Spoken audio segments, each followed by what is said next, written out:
people who are ready to support us. It's just interest from our end and involvement, which will take us forward. So with these words, I welcome you, sir. So thank you so much for taking your time and being so humble and inspirational for all of us. So over to you, sir. So Alvin, you can start the stream. Thank you, sir. Thank you very much. Good evening, one and all. Good evening, good morning. I see Chandrasekhar sir is there. So good afternoon, good morning, and good evening to whoever is from wherever. Thank you all for coming at this point in time to attend this session. And let me start with a bit about me. I'm Keerti from a rural part of Odisha. I was also a young medical aspirant, like most of you. And I tried my getting into medicine for 2 to 3 years. And then, when I didn't clear my MBBS seat, but I was determined to be in the health field. So what I did is, I tried to work for community health after my graduation through a NGO for some time. And I was waiting for a healthcare, public health related program in India. In my time, healthcare management, public health management, public health were not very popular in India. It was just kind of a initial stages. And while I was working in the communities on community health, on health education in the year 1986, 87, 88, those days, I saw one advertisement that there is something called health management, which an Indian institute is going to start. And that attracted me to kind of try. I was not sure whether I'll get it because it's a very famous institute. A lot of Indian students apply for that. Not easy to get, but I took a chance because I was already working in the field of community health, public health, health education, preventive health. I had a lot of knowledge by that time, although I was not a doctor, not a pharmacist, not a nurse, but I had gained a lot of knowledge through my work. So when I tried applying at Tata Institute of Social Sciences, Bombay, to my luck, I got selected. And as some of you may know, Tata Institute of Social Sciences has a rigorous process of its selection process, written test, group discussion, viva was those days. So in the year 93, I entered into this institute to do my MBA in healthcare management, which was very new in the country. Neither my family members nor my relatives, not the country's medical system or the healthcare system, knew about health management and all that. At that point in time, I went to Bombay from rural Odisha to study healthcare management. Without knowing what kind of career, what kind of future, what kind of jobs. I was not very worried about my jobs because I was sure I would come back and serve my state. Maybe in an NGO, maybe I'll start an NGO. So I was not very worried about job, but I was very concerned about how do you study health management. And when I reached Bombay, our program started. To my surprise, the program was taught in modular system. I don't know how many of you understand what a modular system is, which means Each subject is taught for 7 to 10 days. An exam is conducted immediately. Marks are declared immediately. It's not a semester system. And you can imagine you have never studied in a modular pattern, and all of a sudden you are coming and your course starts with a modular pattern. 7 days, 10 days, subject is over. The teacher comes to teach, finishes, conducts exam. And you can imagine how stressful it must be. You're not used to that kind of system. And all of a sudden you have to, but we got used to it. And somehow completed the healthcare management. And those days, that program, as it had just started, it used to be a mixture of public health and hospital management. So they had equipped us with both public health as well as hospital management in this 2 years' time. And fortunately, to our surprise, the private sector organizations came for placement. Although our expectation was government would come and take us, because it's a very famous institute, and this program was launched with support from Government of India. But it never happened. A lot of private organizations, private hospitals, private healthcare NGOs, public health, private hospitals, private healthcare NGOs, public health NGOs, they came for placement. And we all got very good placements because this was the first batch. Such a thing was not there. Need was there. So I started my job. I got into 3 jobs, and I chose a corporate job because for me, working in an NGO, I had experience. Hospital, I also had some experience how to work in a hospital because all of us in our lifetime, we go through a hospital system, either due to illness or due to family's illness, whatever. We know what a hospital system is. For me, I've never got an experience of working in a corporate. So when I got this offer from ICICI in their health division, they had a health division. The job was to support hospitals, public health initiatives as a banker. So I did my first job there, very exciting. But it was a typical banking job in the sense you go to a hospital, evaluate them, and fund them, give them money at an interest so that they do good work, serve the population, and you will get back your money. Typical banking job. And you support the NGOs. Whatever profit you make from that, you support NGOs who are doing public health work. And also, we were supporting public health products like contraceptives, ORS, oral rehydration salt. You may not be aware, our country was not self-sufficient even in basic contraceptives those days, in the year 95, 96, I'm talking about. Enough contraceptives were there in our country, not enough ORS. People are dying out of dehydration due to diarrhea, which is unbelievable today. So my job was to identify companies, promote them with loan, with soft loan, with grants from the ICICI Foundation or ICICI division, and promote healthcare products and services for the country. That was my job as a manager. And after working for 2-3 years, I got a little fed up because it was typical corporate job, good life, good salary, but my interest was to do something in the field, do something for the public health, which I was not getting the opportunity.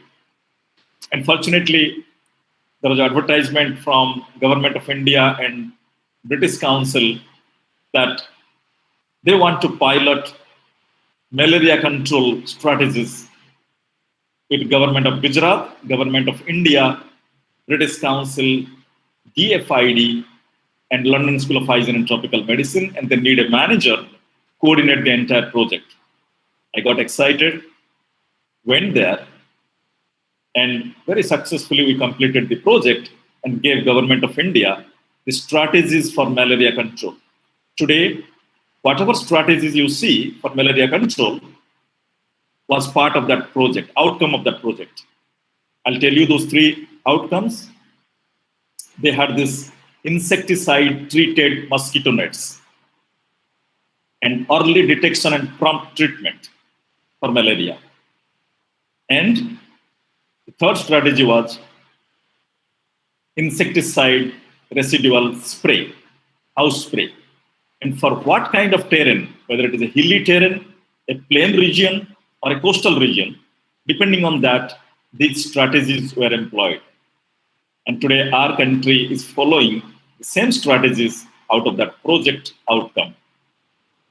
So while completing this project, my desire was to work in a hospital again, but in a hospital where the hospital should be serving the needy, not just serving the rich.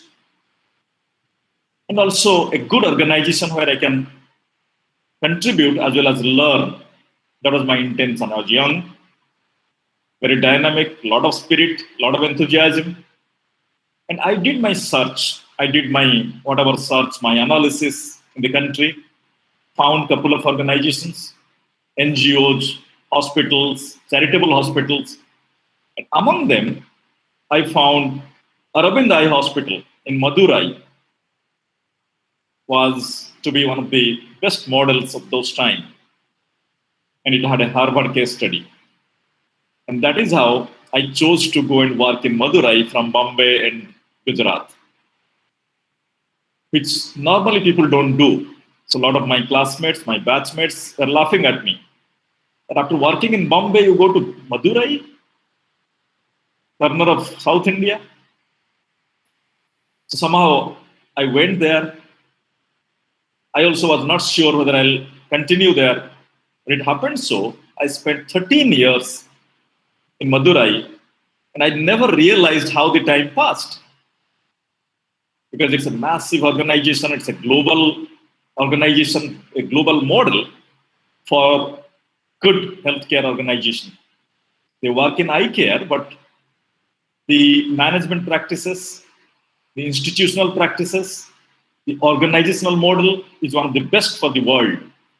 A lot of case studies, Harvard case study, a lot of learning, a lot of training, a lot of capacity building happens there. So I was fully engaged into those work, and I never realized how my 13 years have passed.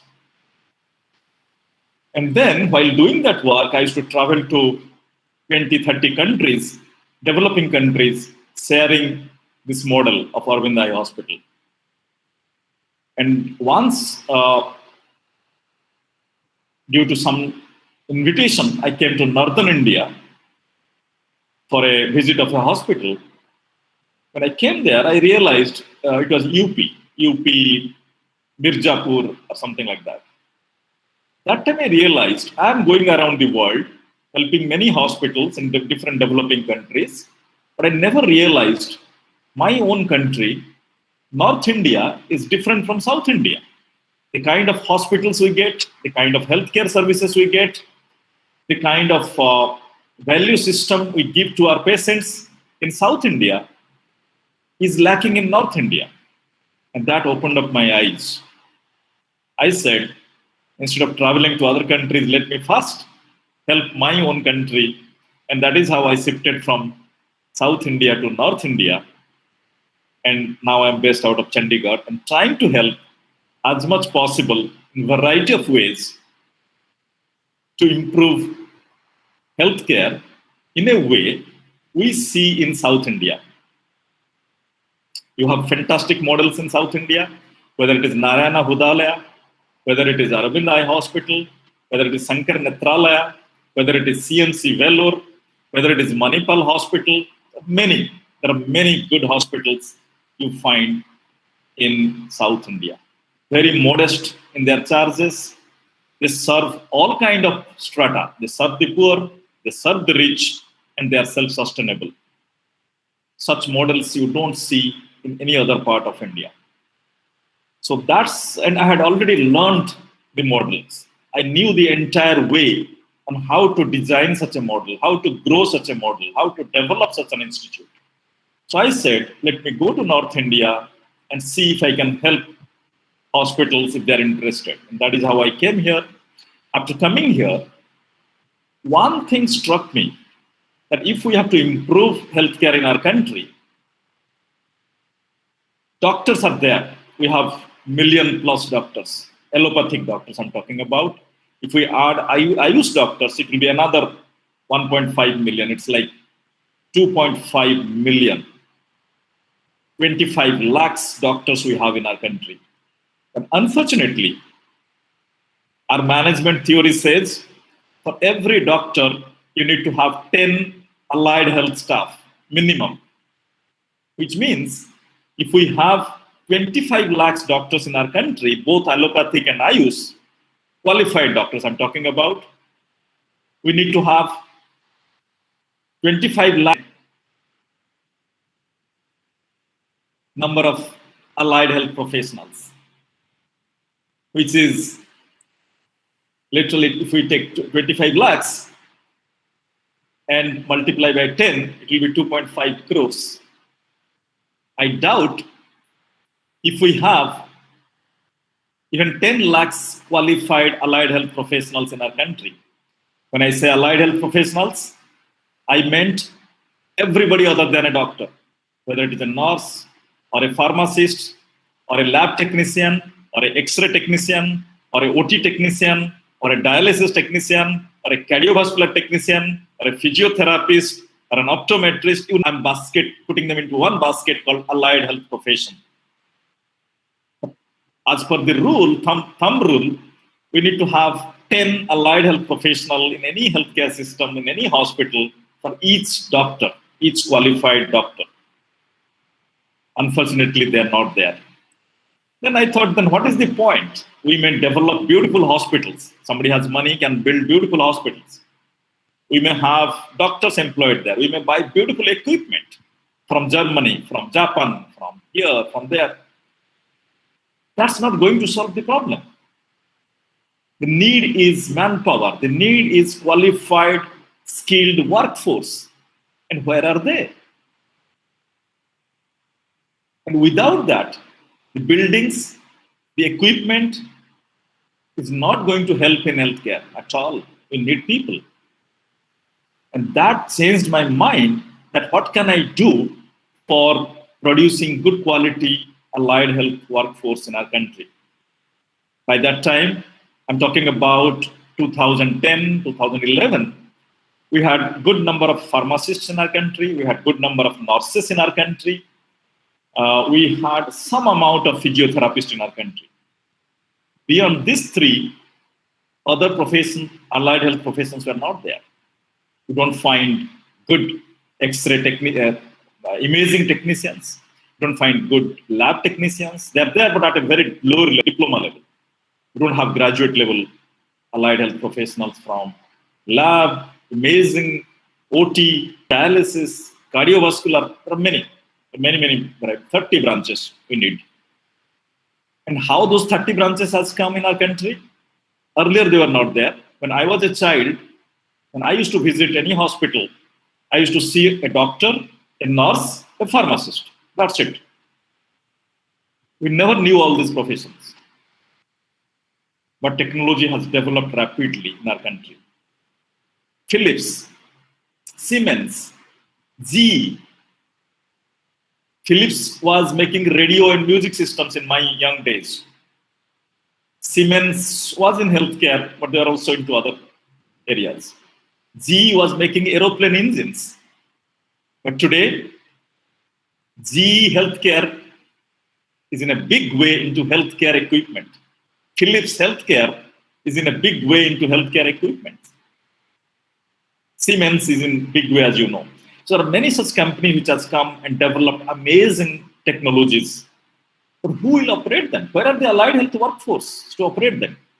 So that made me to think that let me try something with universities, private universities, non-medical universities, to influence them if they can start some kind of allied health courses so that our country will have qualified, skilled allied health people to serve our population. And I started working on that and try to develop good quality allied health workforce to cater to the need of India through non-medical universities, private universities, and I've been very successful in that. So that's what my journey been. And at the same time, I teach as an adjunct professor for healthcare management, hospital management, public health management students, visiting a couple of universities. And in that process, I have also developed capacity on career counseling because I'm so involved with the students. And I realized that how our Indian students do some kind of basic mistakes in their career tracking. And today, my talk to all of you would be in that line of thinking. Hope now I've made my point clear, and I'll get into a small presentation to remind you and me what I'm talking about. So I'm just opening my presentation. Please bear with me.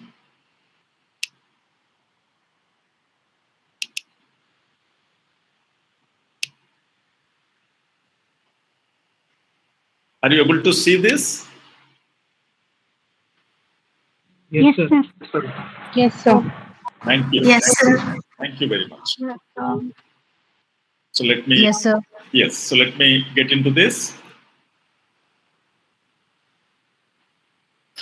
And this I have focused on Pharm D and pharmacy kind of allied health people.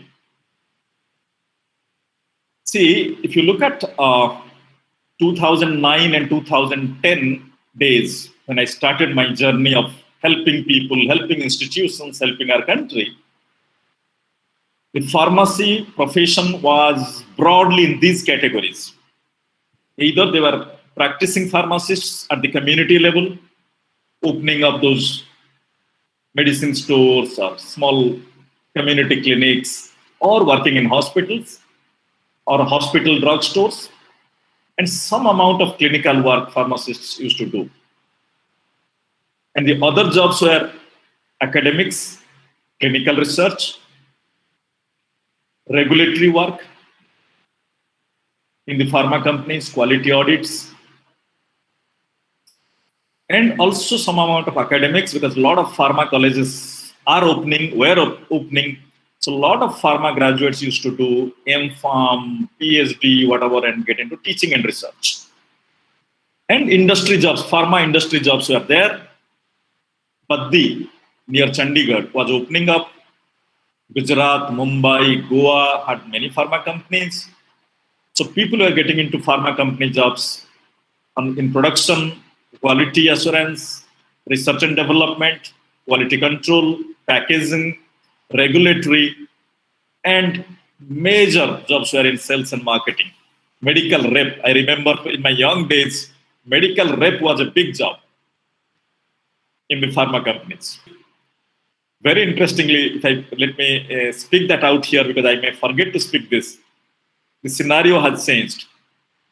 In my young days, everywhere you will see medical reps with a bag, well-dressed, tie, boot, suit, very well-dressed, roaming around everywhere.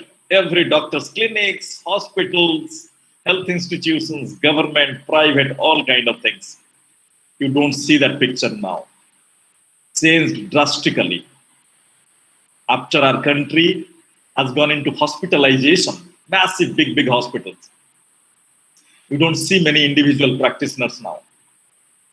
Either nursing homes or hospitals, majorly.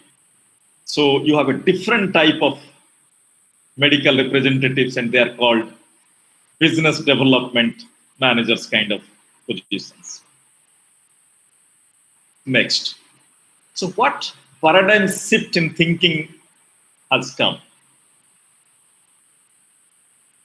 Earlier, I remember pharmacists either will become medical representatives or, as I said, those traditional professions. That's it.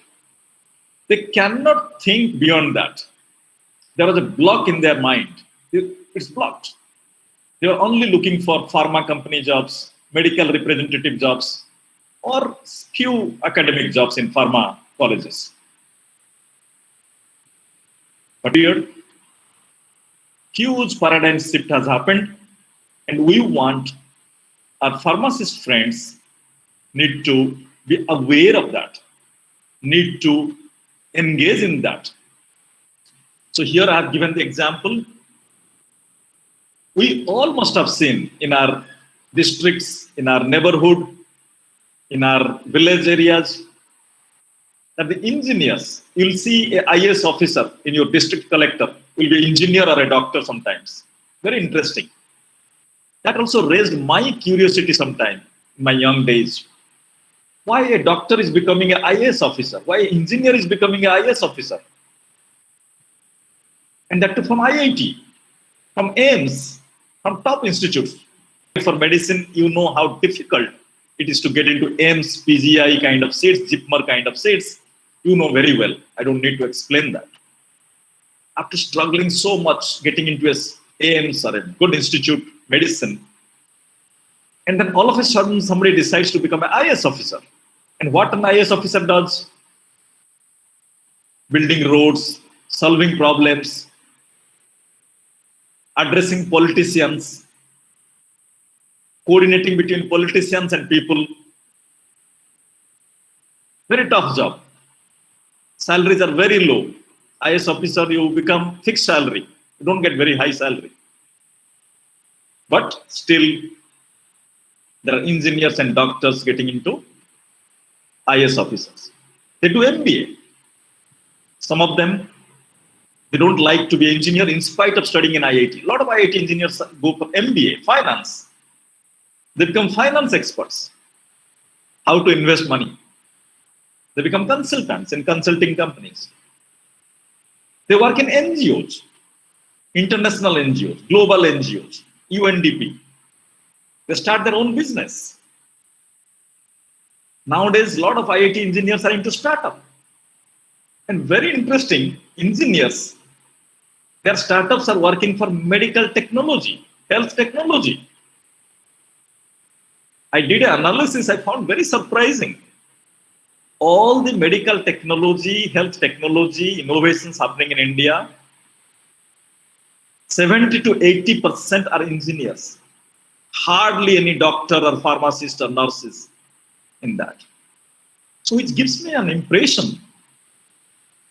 We are very, very myopic in our thinking. We don't broaden our horizon.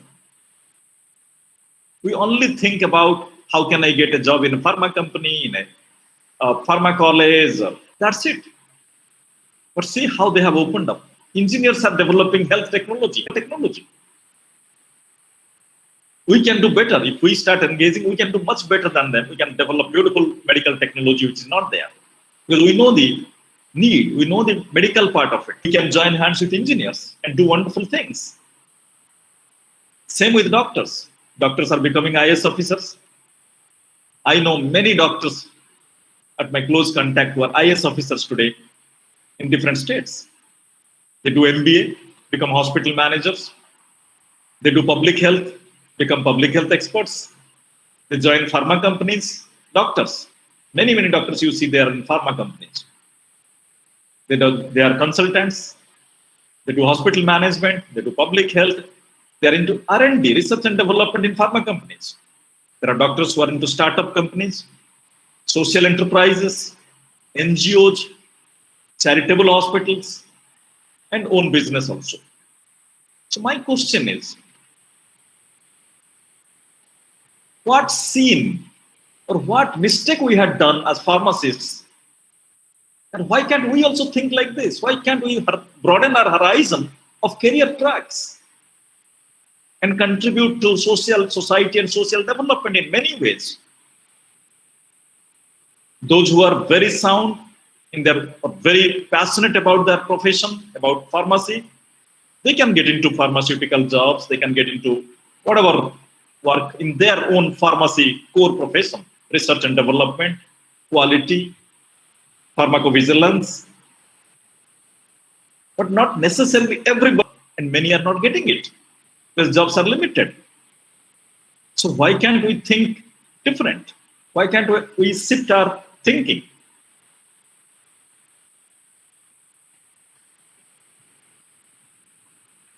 So then I have listed what kind of jobs after a pharmacy qualification, whether it's a B Pharm, Pharm D, M Pharm, what all they can do. I did some analysis and found hospitals are now opening up. Hospitals are at least accepting the pharmacists. There is an awareness among the doctors that pharmacists can be of support to the hospital system, not just working in the drugstore, but they can be part and parcel of the hospital clinical system. And the range is huge. Pharmacists can work in government hospitals, can work in private hospitals, can work in charitable hospitals. These are all different. These are not same. A government hospital works in a different system, different way. A private for-profit hospital works in a different way. A charitable hospital works in a different way. Although everyone treats patients, everyone has doctors, everyone has building, but their approach is different. And the single specialty chains, like Nephroplus, like Center for Sight, like IVF clinics, they are called single specialty chains. There are many. Diagnostic chains, SRL labs, Metropolis labs, many. And of course, being pharmacist, pharmacy sector is there. I don't need to discuss much on this because you all know where all you can work in the pharmacy, core pharmacy sector. Pharmacists can also work in clinics, nursing homes, in smaller towns, smaller districts, in their respective villages. If they don't want to get out of their own town, they can work there. Pharmaceutical companies, India is probably the third largest producer of pharmaceutical products. There are many pharmaceutical companies of global standard. Huge opportunity to work in those companies. Pharmacovigilance is a very, very new, upcoming, and very interesting area coming up. Just 3 days back, I heard one company called PharmaLex wants 300 pharmacovigilance people today. So that area is coming up in a big way. Research and development. People, those are having a research bent of mind, can get into research and development. Academia, that's anyway there. A lot of you doing M.Pharm, PhD, you get into colleges, but those are limited. Those are limited. Once somebody is into teaching, they normally stick there. So you don't change much. So not many vacancies will be there in academia. Marketing and business development. Those pharmacists have a flair for meeting people, talking to people, doing sales, doing marketing, doing business development. They can get into marketing and business development. And there are many companies engaged into market research and consulting, focusing on pharma companies. And they are different. They have their own offices. You can work there, but you should have a research, analysis, and computer skills kind of bent of mind. Purely sitting and a lot of brain work.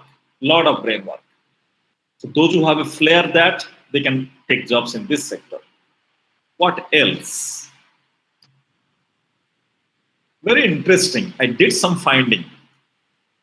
I don't know how many of you know, these corporations were not there when I was a student, or even it was not there till 2005, so to say.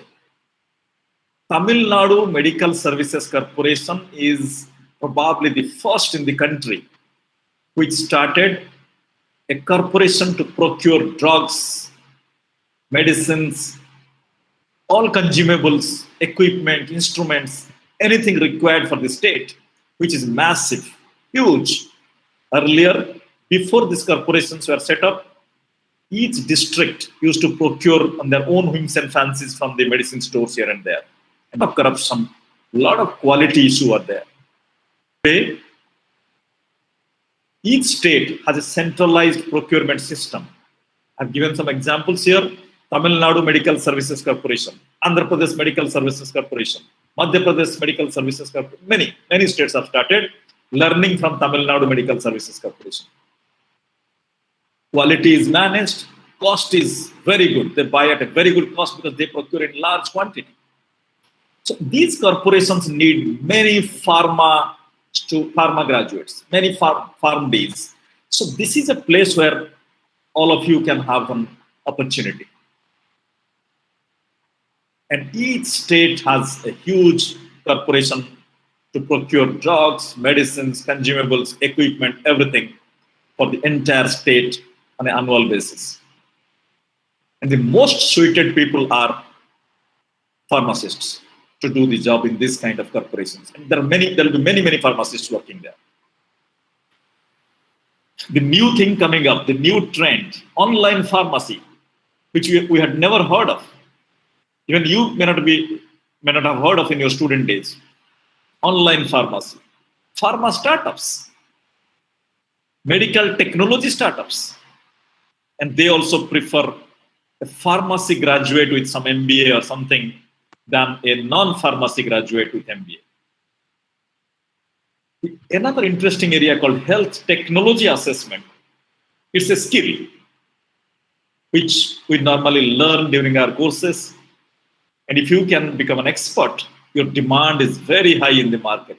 There are not many health technology assessment experts in our country, although many companies, even the government needs them today.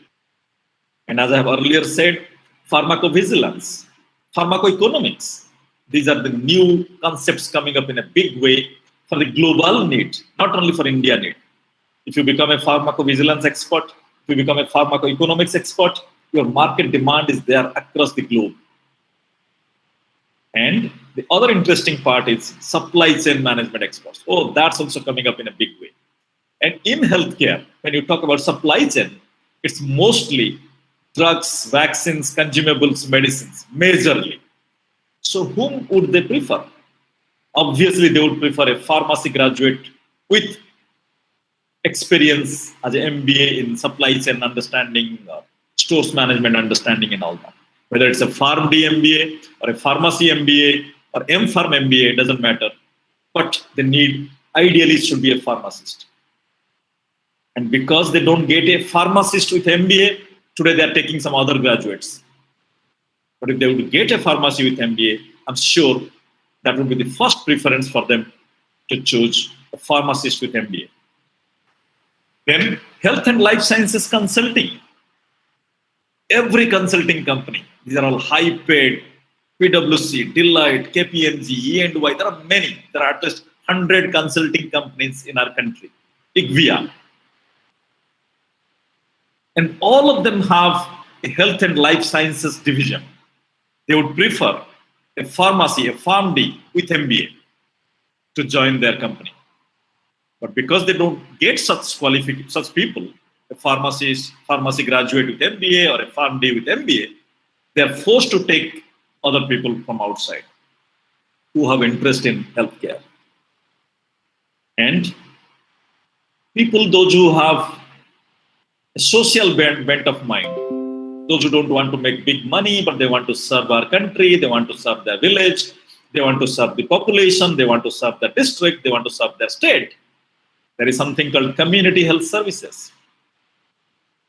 You can have your social business model.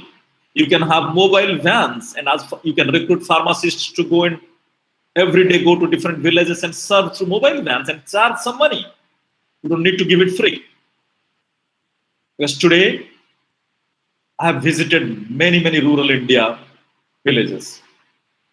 You'll be surprised and shocked to hear 70% of our doctors, of our pharmacists, of our nurses, of our technologists are staying in 30% of our cities, 30% of our country, which means the cities are only 30% cities and towns, and 70%, 70 to 80% of our qualified, skilled professionals in healthcare stay in those places. And the 70% of the rural India have only 20% of the health cadres, allied health workforce. Very sad state.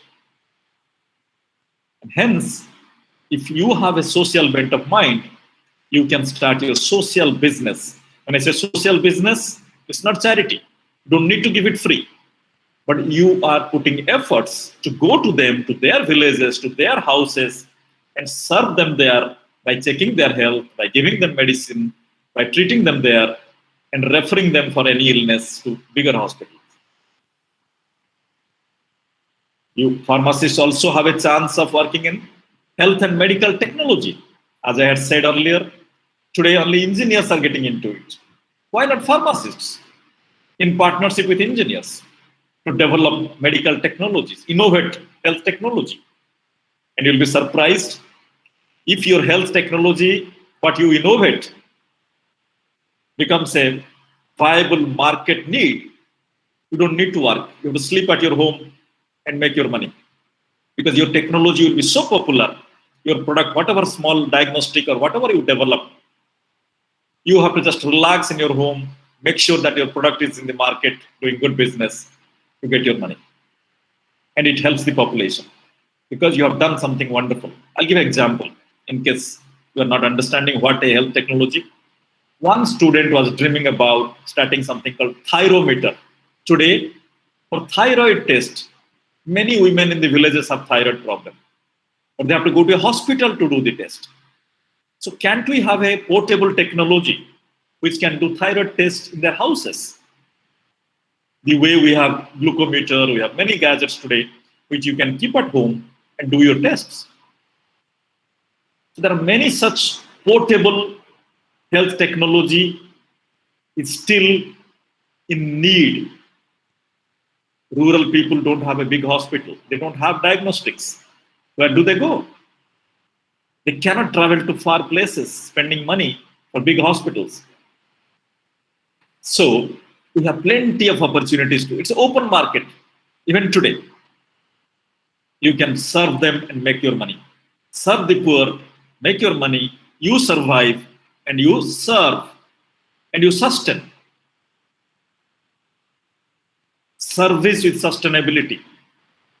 You also survive, you serve the population, reaching to them, going to their villages, and you also make money and be sustainable, and you grow your business. That's called social business. What else a pharmacist can do? What else a pharmacist can do? Civil services, those who are ambitious, those who have a intellect and sharp brain to study further and try for civil services. Be an IAS officer, be an IPS officer, be an IFS officer, Indian Foreign Service, Indian Forest Service, many varieties.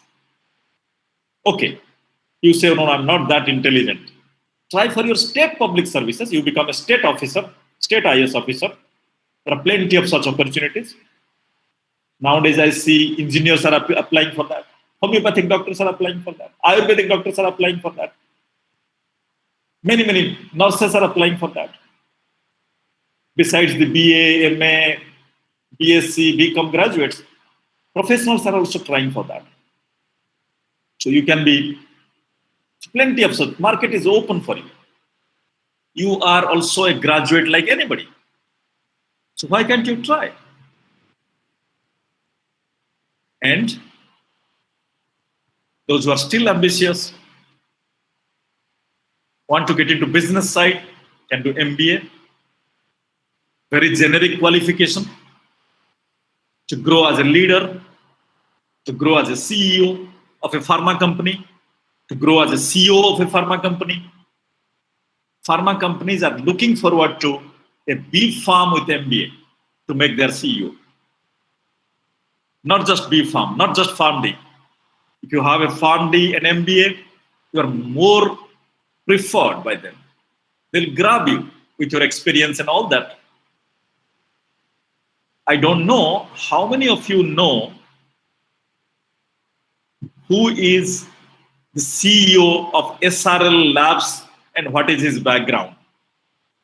I will not tell it the answer now. We'll discuss this in our question answer session. Please remind me. Then those pharmacists, PharmD, boys and girls who are very shy, who are very quiet, want to do a lot of brain work. They can get into medical writing. That's a big profession coming up. lot of pharma companies, a lot of consulting companies are looking forward to people who are very good in writing, English writing, medical writing. That's a big profession coming up. Quietly sit in your room, write, edit, compile for journals, for publications, for books. They would love to take you if you have that inclination. Be an entrepreneur. At least in your profession, do contract manufacturing. Go to the factories, pharma factories, develop your own brand, do some drops, some OTC products, and sell it in your own district. Many of these big companies cannot reach to the smaller districts, smaller towns. You can do that as a businessman. You can make good money. Those who have interest in making good money, this is one path. And reach out to the rural populations where the big companies are not reaching. And today, a lot of medicines, a lot of fake medicines, a lot of spurious drugs are being sold by non-pharmacist businessmen. So why not you as a pharmacist do this? At least you will not do any fraud or spurious drugs. Then, those who want to be public health experts, they can get into becoming epidemiologists, biostatisticians. There are MSc Biostatistics, MSc Epidemiology courses, including in top institutes like CMC Vellore. You are not interested in your track? Okay, you do your B Pharm, Pharm D, go and study your MSc Anatomy, MSc Biostatistics, MSc Epidemiology, and be a lecturer in a medical college. And it's not still going on and on. Health insurance is a very big industry. They need many, many people. They would prefer a pharmacist with an MBA or a MHA or an MBA healthcare management. Because all their claim processing, they need somebody. They don't want a BA become BSc or a graduate who does not understand the medical terminologies. They would prefer a pharmacist with an MBA to be their claim processing manager. And there are many types of jobs in health insurance sector. Huge.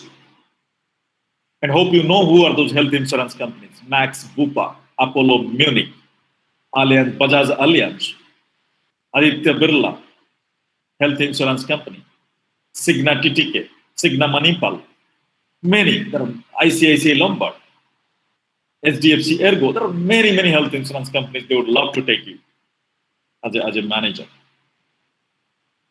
And you can become training specialists in business development.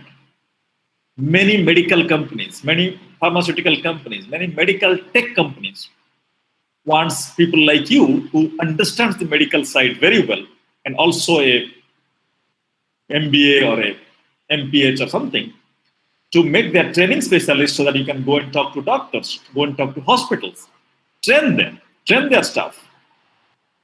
So the sky is the limit. This is just few what came to my mind I have listed. But to be very frank, sky is the limit for you who wants to explore their potential. But the mistake what I have seen in my counseling sessions to thousands of youths till date, people don't know themselves. They are unaware of who are they, what are their interests, what is their passion, what they like, what they enjoy doing. This is what is missing among our youth today. Nobody has time to sit quiet and think, what is that thing they like? So many professional careers are there. What is my interest? And other interesting part is, most of us try to follow the crowd. Oh, my friends are going for pharma company R&D, I will also go. My friends are going for quality audit job, I'll go. Without realizing that no two individuals in this earth are same. in their liking, in their disliking, in their passion. Even a twins born from a same mother at the same time has different liking, different taste, different preferences. You'll be surprised. So how can you follow your friend? Or how can your teacher tell what you want to do, what you should do? His teacher doesn't know you. He or she knows only by teaching some little bit acquaintance. So you as a student, you as a professional, it's responsibility to know yourself. And self-analysis is very, very critical, whether at the time of entering a course, after your +2, after your higher secondary, or once you are ending your course, be Pharm D, you should know what is that profession you would enjoy? What is that career track you would love? What is that career track you are passionate about, you want to do? And hence, this is the fundamental mistake which I see a lot of our Indian children don't know, don't do. And hence, either follow a crowd or sit idle looking for a job. And typically I say, apply, no reply. Keep on applying, not getting anything, and feel frustrated. And at the same time, huge amount of job opportunities are there. At the same time, industries are looking for the appropriate people. They don't get. Their HR managers crib and cry that we are not getting good people. And here, huge number of trained youth are sitting for a job. And that's very, very peculiar in our country.